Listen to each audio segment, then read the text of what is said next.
Estamos en una serie que se llama Cristo el Tabernáculo.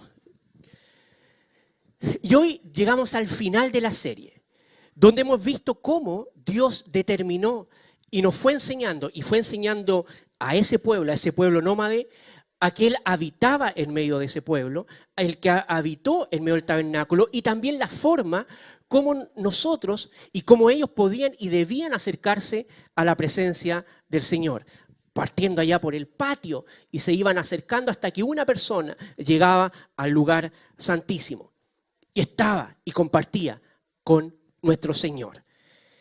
Hemos visto cómo todo ese simbolismo que se nos ha estado explicando acá, todo apunta a Cristo y que nosotros de ninguna forma y en ninguna manera podíamos acercarnos al trono del Señor.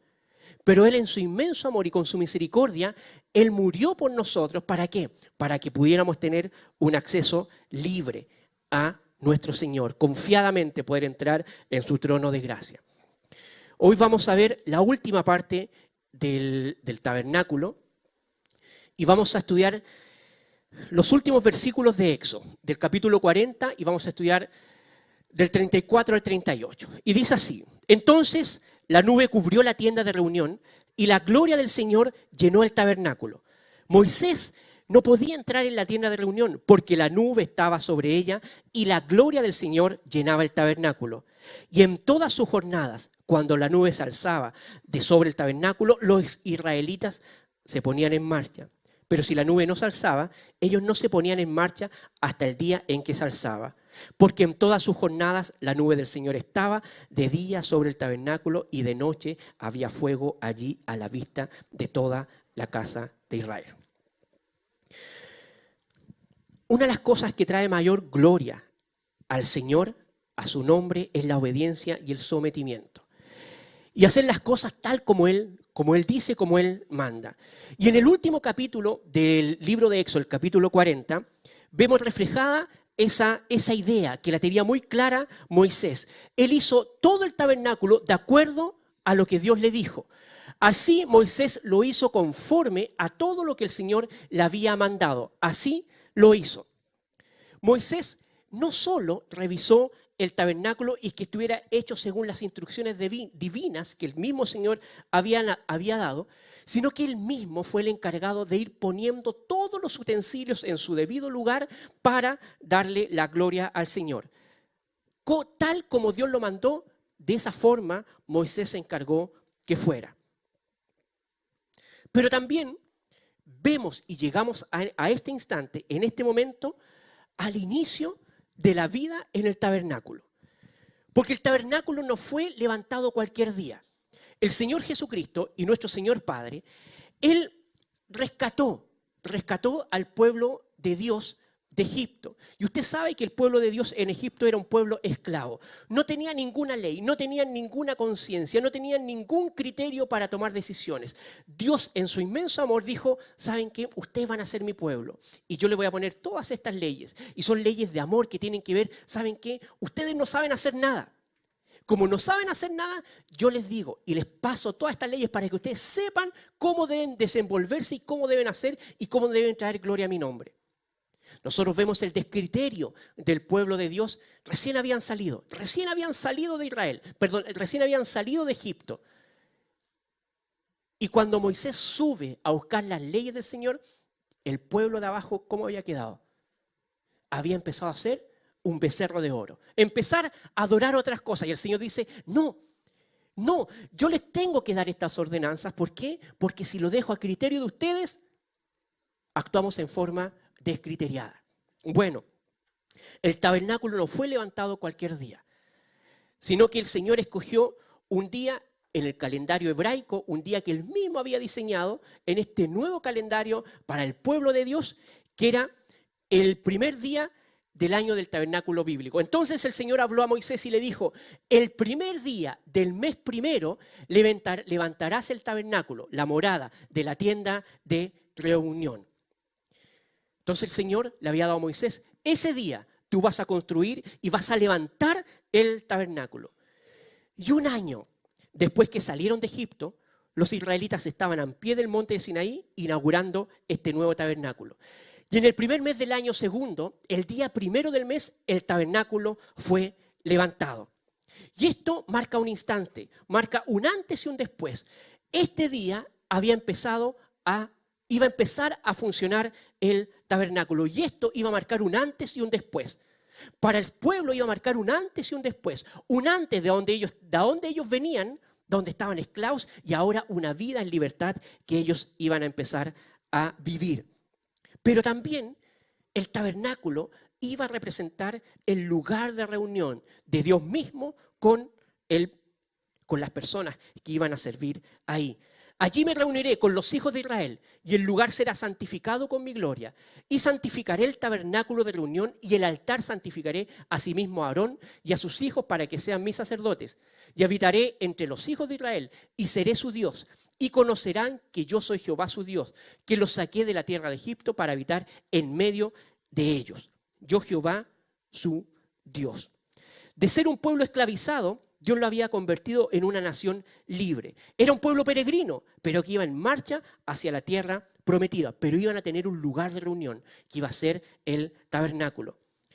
No debemos ir estudiando ni leyendo esto sin hacer el link a lo que estamos viviendo nosotros ahora. No olvide nunca que usted en este instante es templo del Espíritu Santo y no olvide nunca en este instante, porque nos va a servir para el desarrollo de la exposición hoy día, que el Señor habita ahora en medio de su pueblo, que Él se reúne constantemente con nosotros y Él está en medio de nosotros. Entonces, había un nuevo inicio. Se estaba empezando, iba a empezar a funcionar el tabernáculo, pero también había otra cosa que hacer antes que empezara a funcionar todo esto, que era la consagración de todos los elementos hacia la gloria del Señor. Y mire lo que pasó. Y tomarás el aceite de la unción y ungirás el tabernáculo y todo lo que está en él y lo santificarás con todos sus utensilios y será santo. Ungirás también el altar del holocausto y todos sus utensilios y santificarás el altar y será un altar santísimo. Asimismo ungirás la fuente y su base y la santificarás. Como señal de la consagración, Dios pidió que todo el tabernáculo y todos los utensilios del tabernáculo fueran ungidos con el aceite especial de la unción. Todo iba a estar consagrado para el Señor. Todo iba a ser santo, distinto, apartado. Solamente se iba a usar para las cosas del Señor, para traerle gloria a su nombre. Pero ojo, no solamente los utensilios iban a ser consagrados y santificados al Señor, no solamente los muebles, sino que las personas que iban a trabajar y que iban a servir ahí, es decir, los sacerdotes, también lo iban a hacer. Ungirás también a Aarón y a sus hijos y los consagrarás para que sean mis sacerdotes. Entonces, estaba todo ya dispuesto. Estaba el día de inauguración. Estaba todo consagrado. Estaba todo listo y dispuesto para ser presentado al Señor. Moisés y los levitas prepararon todo el tabernáculo. Ya todas las piezas estaban en su lugar. Solo faltaba una sola cosa. Solo faltaba una cosa para que empezara a funcionar el tabernáculo. Y era lo siguiente, la presencia del Señor. Entonces la nube cubrió la tienda de reunión y la gloria del Señor llenó el tabernáculo.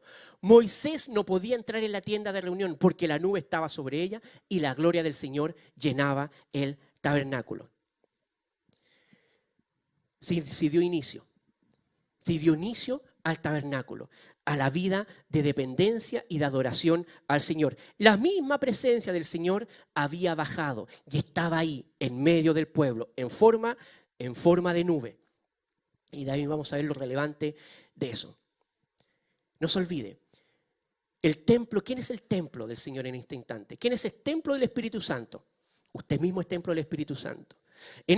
A ese pueblo errante, a ese pueblo peregrino, bajó la presencia del Señor y habitó con ellos. Habitó con ellos. ¿Para qué? Para que ellos tuvieran una misión de obediencia y sumisión a la obra del Señor. Pero el corazón humano es engañoso. Y muchos de estas personas quisieron desobedecer al Señor. Y muchos años más tarde, con la desobediencia de la nación, el apóstol Juan vuelve a hablar de este mismo tema, del peregrinar del desierto de este pueblo. Y dijo que Dios no había fracasado en su propósito, sino que había puesto en su propósito de habitar en el tabernáculo, porque ya no estaba el tabernáculo, ya no estaba el templo. Entonces, el apóstol dijo, Dios no fracasó en su propósito de habitar en el tabernáculo, de habitar en esa tienda, sino que amplió a todos nosotros su presencia. Juan dijo lo siguiente, y el Verbo se hizo carne y habitó, puso su tienda entre nosotros y contemplamos su gloria como la gloria del unigénito del Padre, lleno de gracia y verdad. Entonces, el Señor Jesucristo, la misma presencia del Señor habita en este instante en nosotros. Y ahora nosotros somos el pueblo nómade que va en busca y va camino hacia esa tierra prometida, hacia nuestra Sión, que vamos a llegar hasta ahí. Pero en este instante tenemos que peregrinar. Y vamos peregrinando en este desierto. Y vamos caminando en este desierto. Y la presencia del Dios, la presencia del Dios viviente, obviamente da mucho significado a nuestra vida. Dios en ningún momento nos promete una vida fácil, no nos promete riquezas, no nos promete el éxito, no nos promete el aplauso de los hombres. En contraste a todo eso, promete una bendición mucho mayor. Es la eterna presencia de Él en medio de nosotros, enseñándoles que guarden todas las cosas que os he mandado. Y he aquí, yo estoy con vosotros todos los días hasta el fin de los siglos. Lo que Él nos promete, lo que Él nos garantiza es su presencia siempre en nuestra vida, su presencia y su guía siempre en nosotros. Ahora bien, había bajado la presencia del Señor, estaba con ellos, los iba a empezar a guiar. Y el Señor empieza a demandar desde el primer día plena obediencia absoluta a su señorío y a su soberanía. Seguimos avanzando, estamos llegando al final. Y en todas sus jornadas, cuando la nube se alzaba de sobre el tabernáculo, los israelitas se ponían en marcha. Pero si la nube no se alzaba, ellos no se ponían en marcha hasta el día en que se alzaba. Porque en todas sus jornadas la nube del Señor estaba de día sobre el tabernáculo y de noche había fuego allí a la vista de toda la casa de Israel. La presencia de Dios con su pueblo nómada, era una promesa de que siempre el Señor lo iba a estar guiando, que siempre el Señor iba a estar delante de ellos. Y ellos solamente tenían que seguir la dirección del Señor, que en ese tiempo era la nube.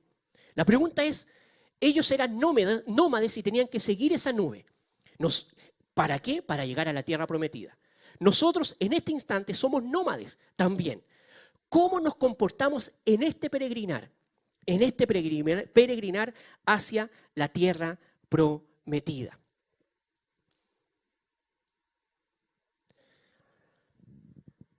Voy a leer esto mismo, pero lo voy a leer en otro libro, en el libro de Números, que deja un poco más claro y muestra literalmente el espíritu que el Señor quería poner en sus mandatos y cómo debía obedecer su pueblo.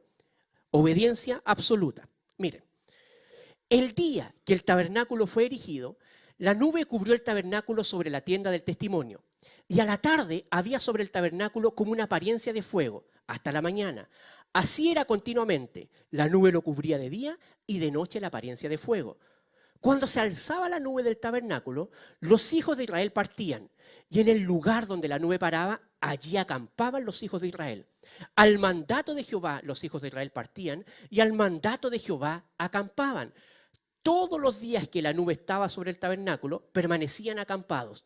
Cuando la nube se detenía sobre el tabernáculo, muchos días, entonces los hijos de Israel guardaban las ordenanzas de Jehová y no partían. Y cuando la nube estaba sobre el tabernáculo pocos días, al mandato de Jehová acampaba y al mandato de Jehová partían. Y cuando la nube se detenía desde la tarde hasta la mañana, o cuando a la mañana la nube se levantaba, ellos partían. O si había estado un día y a la noche la nube se levantaba, entonces partían. O si 2 días, o un mes, o un año, mientras la nube se detenía sobre el tabernáculo, permaneciendo sobre él, los hijos de Israel seguían acampados y no se movían. Mas cuando ella se alzaba, ellos partían. Al mandato de Jehová acampaba y al mandato de Jehová partían, guardando la ordenanza de Jehová como Jehová lo había dicho por medio de Moisés. El pueblo de Israel estaba en el desierto, luego de haber salido de Egipto. La presencia del Señor ya estaba en medio de ellos. Y solamente ellos tenían que seguir el mandato de Jehová. Al mandato de Jehová partían y al mandato de Jehová ellos se detenían. Esa era la vida que tenían ellos. Iban siguiendo la nube, al mandato de Jehová. Una de las cosas que quiere mostrar el Señor es decir, cuando yo quiero que hagan algo, yo quiero que ustedes lo hagan, porque yo sé los planes que yo tengo para ustedes. El corazón humano es tan engañoso. Y ese pueblo nómade, cuando ya empezó a transitar por el desierto, cuando el tabernáculo ya estaba erigido, cuando la nube los iba guiando, muchos de ese pueblo nómade que tenía toda la presencia del Señor, empezaron a blasfemar y empezaron a decir y empezaron a dudar de la providencia del Señor. ¿Saben lo que decían? En Egipto estábamos mejor. En Egipto estábamos mejor, dudando del plan redentor del Señor. En Egipto estábamos mejor. Y en Egipto eran esclavos. Ya, uno critica a todos los que estuvieron en el desierto. Porque uno lee la Biblia y dice, pero ¿cómo? ¿Cómo pueden dudar? ¿Cómo pueden criticar? ¿Cómo pueden decir que en Egipto estábamos mejor? La pregunta es, nosotros en este instante somos el pueblo nómade del Señor. El pueblo que va peregrinando en este desierto de la vida hacia la ciudad de Sión. Quizás no decimos nunca, en Egipto estábamos mejor, pero sí dudamos de la providencia del Señor. Sí dudamos de la soberanía del Señor. ¿Cuántas veces usted ha dicho, si es que hubiera pasado esto, si es que sucediera esto, estaría de otra forma? ¿Qué hubiera pasado si es que? ¿Qué hubiera pasado si es que? ¿Qué hubiera pasado si es que mi hermana no me presenta a esa persona que ahora terminó siendo mi esposo? ¿Qué hubiera pasado si yo no hubiera ido a ese cumpleaños donde conocí a mi esposa? ¿Qué hubiera pasado si es que? ¿Qué hubiera pasado si hubiera aceptado ese trabajo? ¿Qué hubiera pasado si en vez de tener 5 hijos hubiera tenido 2? La vida hubiera sido tan distinta. ¿Qué hubiera pasado si hubiera aceptado ese trabajo? ¿Qué hubiera pasado si es que? Cada vez que nosotros decimos ¿qué hubiera pasado? Con un resentimiento en nuestro corazón, considerando que de la otra forma hubiera sido mejor, dudamos de la providencia y dudamos de la soberanía del Señor. Dudamos. El Señor destinó un plan para usted y para mí. Y el plan que destinó para nosotros es correcto y es perfecto. Es lo mejor. ¿No nos gusta? No, no siempre nos va a gustar. Pero es lo que el Señor quiere para nosotros. ¿Por qué? Porque sus pensamientos son muy profundos. Y de alguna forma siempre buscan la gloria del Señor. Lo vamos a ver un poquito más adelante. La pregunta es, ese pueblo nómade, uno podría decir, oye, era tan fácil para ellos seguir la voluntad del Señor. Porque ¿cómo ellos seguían la voluntad del Señor? ¿Saben cómo la seguían? Abrían la carpa, miraban hacia afuera. Si la nube se movía, ellos decían, hay que empacar y moverse. Pero si la nube se detenía, ellos decían, no nos movemos, no hacemos nada. Y uno podrá decir, pero qué fácil. No, usted se ha cambiado de casa. No sé cuántas veces se habrá cambiado de casa. Imagínese que usted se tiene que cambiar todas las semanas de casa y empacar nuevamente. Muestra un acto de obediencia, un acto de sumisión y probablemente muchos dirán, allá en Egipto no teníamos que mudarnos tanto. Allá en Egipto estábamos mejor. Gran error, porque en Cristo estamos mejor. Pero ¿saben qué? Otros podrán decir, para ese pueblo nómade, seguir al Señor era muy evidente. Tenían que seguir la nube. Si la nube se movía, hacia allá íbamos. Nosotros, ¿cómo somos guiados nosotros? ¿Cómo somos guiados este pueblo nómade, los hijos del Señor? El Señor dice lo siguiente, que tenemos algo mucho mejor. Porque todos los que son guiados por el Espíritu de Dios, estos son hijos de Dios. ¿Usted es un hijo de Dios? Sí. Por lo tanto, usted es guiado por el Espíritu mismo del Señor. Nos dice que todos los que son guiados por el Espíritu de Dios somos los hijos de Dios. Por lo tanto, tenemos que reconocer al Señor. en todos nuestros caminos. Nuestro Espíritu Santo, el Espíritu Santo es nuestro GPS espiritual que nos guía siempre a toda verdad. Entonces es muy relevante esto, porque el Señor, por medio de su palabra, por medio de la oración, Él nos va guiando, Él nos va diciendo las decisiones que tenemos que tomar, unas claramente establecidas en la Biblia, claramente establecidas. Usted no tiene que buscar la dirección del Señor para decir, ¿tendré que perdonar a mi hijo? ¿Tendré que perdonar a mi suegra? ¿Tendré que perdonar a mi nuera? No, ni siquiera hay que... La guía del Señor es clara. Ahí dice, sí, tienes que perdonar. ¿Tendré que amar a mi hijo nuevamente? Sí, tiene que amar. ¿Tendré que dejar a esta persona que no conoce al Señor, pero es mi pareja? Y la nube se ha detenido mucho tiempo. La nube se ha detenido mucho tiempo. ¿Qué hago, Señor? No tome ninguna decisión que no esté de acuerdo a la palabra del Señor. Y si se va el tren, y si la nube se queda detenida ahí y no tomo ninguna decisión, no tome ninguna decisión. Honre en todos sus caminos, honre al Señor. Porque la presencia del Señor estará siempre con nosotros. Porque este Dios es Dios nuestro eternamente y para siempre. Y Él nos guiará aún más allá de la muerte. Él será nuestra guía eternamente y para siempre. Entonces, nos tenemos que seguir a Él. El tabernáculo ya está erigido. La presencia del Señor ya está en medio de nosotros. Estamos en este peregrinar, en este desierto de la vida. ¿Cómo nosotros vamos a ir caminando en este desierto? ¿Cómo nosotros vamos a ir caminando en esta vida? Siempre recordando que quizás si lo hubiera hecho de esa forma, hubiera funcionado mejor.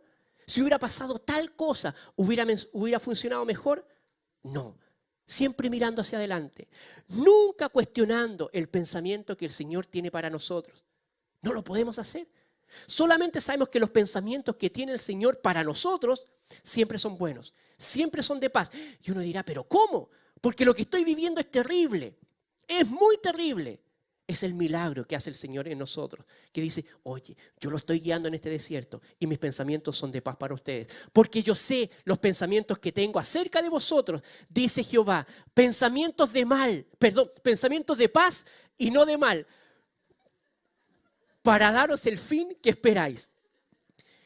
Y este mensaje sale en la televisión.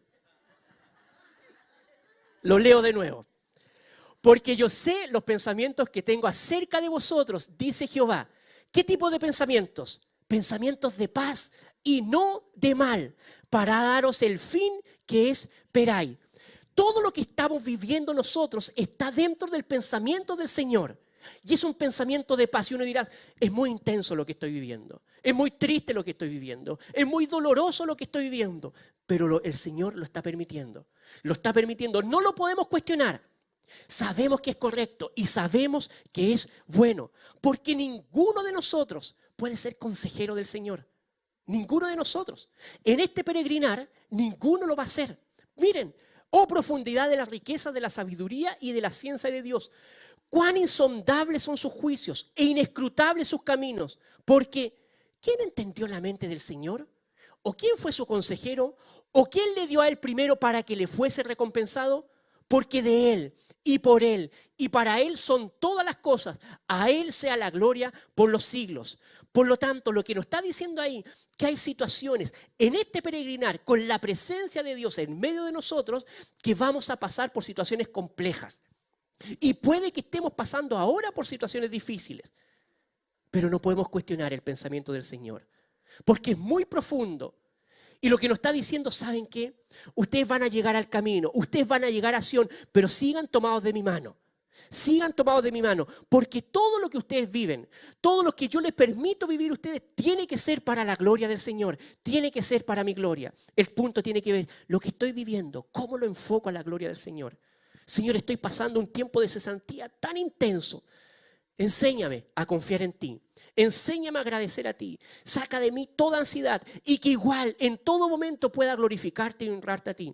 Señor, estoy pasando en este peregrinar en el desierto. Tu presencia está en medio de nosotros, pero tengo una situación familiar tan difícil, tan difícil.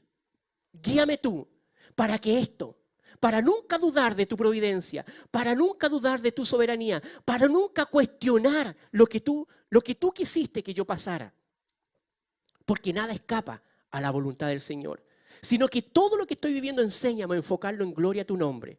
Con dolor, sí, pero con el gozo de que el Señor está haciendo lo correcto en nuestra vida. ¿Podemos tener gozo en medio de la prueba? Sí, la podemos tener. Porque tantas veces hemos dicho que el gozo no tiene que ver con la alegría, el gozo no tiene que ver con estar contento. Si se enferma alguno de mis hijos, yo voy a estar triste. Voy a estar triste porque se enfermó. Pero voy a tener el gozo del Señor, que sé que el Señor va a hacer lo correcto en sus vidas. El gozo del Señor es la certeza de que Él hace lo correcto en nuestra vida. Siempre estamos bajo su cuidado, siempre estamos bajo su amparo. Y lo más importante, como somos templo, somos el tabernáculo donde ahora habita el Señor, debemos santificarnos y no permitir que todas estas situaciones que son difíciles se transformen en pecado en nuestras vidas. ¿Y de qué forma se puede transformar en pecado? En duda, en rabia, en desesperanza. Pase lo que pase, mi esperanza está en ti. Oh profundidad de las riquezas, de la sabiduría y de la ciencia del Señor. Cuán profundo es el pensamiento del Señor. Así que estamos en este peregrinar. La presencia del Señor está en medio de nosotros. Y no debemos olvidar, todos los días de nuestra vida, nosotros somos santos. Y todos los días nos debemos santificar. Todos los que servían en el templo, todos los que servían en el tabernáculo, estaban consagrados, apartados, santificados para la gloria del Señor. ¿Dónde está el templo ahora? Usted es el templo del Señor. Por lo tanto, usted se tiene que santificar. Usted tiene que... ¿Qué es lo que es santificarse? Alejarse del pecado. Alejarse del pecado. Y usted me dirá, pues que no tengo pecado. Tiene que alejarse de ese pensamiento. En todos nosotros somos una máquina generadora de malos deseos.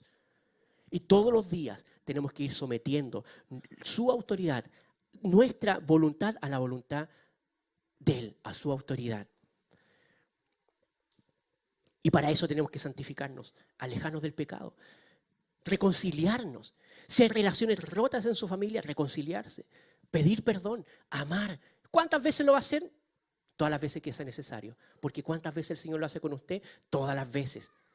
Por lo tanto, constantemente santificarnos porque somos el templo del Señor. Pero no olvidarnos de que todo esto nos prefigura la obra que hizo Cristo de acercarse al trono de su gracia para interceder por nosotros. Él es nuestro Salvador. Y nuestra meta en la vida no es que pasemos y superemos pruebas en esta vida. Nuestra meta en la vida es darle gloria y honra al Señor. Circunstancias pueden que cambien, circunstancias pueden que no cambien. Pero la honra y la gloria siempre tiene que ser para el Señor. Así ha dicho Jehová, Redentor tuyo, el Santo de Israel. Yo soy Jehová, Dios tuyo, que te enseña provechosamente, que te encamina por el camino que debes seguir. Por lo tanto, siempre en este peregrinar, en este desierto, es el Señor el que nos encamina. Él nos va mostrando el camino. Él nos va guiando en las decisiones que debemos tomar. Y tenemos un mínimo común. Todas las decisiones que debemos tomar deben traer gloria al Señor. Si hay alguna decisión que no traiga gloria al Señor, no la haga. No la haga. Y pare. Y pare. No tome ninguna decisión. Y si va a traer gloria al Señor, hágalo. Si el pedir perdón va a traer gloria al Señor, hágalo. Si llamar a tal persona va a traer gloria al Señor, hágalo. Pero si cortar una relación va a traerle gloria al Señor, hágalo también. Si dejar un patrón de pensamiento, si dejar una forma de hacer las cosas va a traer gloria al Señor, hágalo. Porque nuestra vida está destinada a traerle gloria al Señor. ¿Les parece? Pongámonos de pie.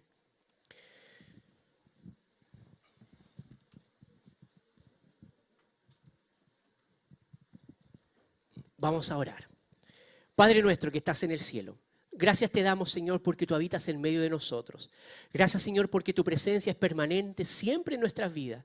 Y gracias, Señor, porque tu Espíritu Santo nos va guiando, Señor, en este desierto de la vida, Señor, hasta la ciudad celestial, hasta Sion, y te agradecemos por eso. Señor, en el nombre de Jesucristo te pedimos perdón. Te pedimos perdón cada vez que hemos dicho que en Egipto estábamos mejor, cuestionando tu voluntad, cuestionando tu autoridad. En el nombre de Jesucristo te pedimos perdón y sabemos que donde mejor podemos estar es actualmente ahora contigo, en tu presencia, disfrutando de tus misericordias y de tus bendiciones diarias en nosotros. Enséñanos a seguir caminando en esta vida, Señor, pero siempre trayendo gloria a tu nombre. Si tú te detienes, nosotros nos detenemos. Pero si tú avanzas, nosotros queremos avanzar. Queremos hacer siempre y queremos siempre avanzar al mandato tuyo. Ayúdanos a santificarnos todos los días, a que salga el pecado de nosotros. Cambia nuestro patrón de pensamiento, cambia nuestra conducta y que todo lo que hagamos, que todo lo que pensemos produzca mucha gloria a tu santo nombre. Guíanos en eso. Guíanos en eso y ahora mismo queremos hacer eso, traer gloria a tu nombre por medio de la alabanza. Te alabamos. En el nombre de Jesús. Amén.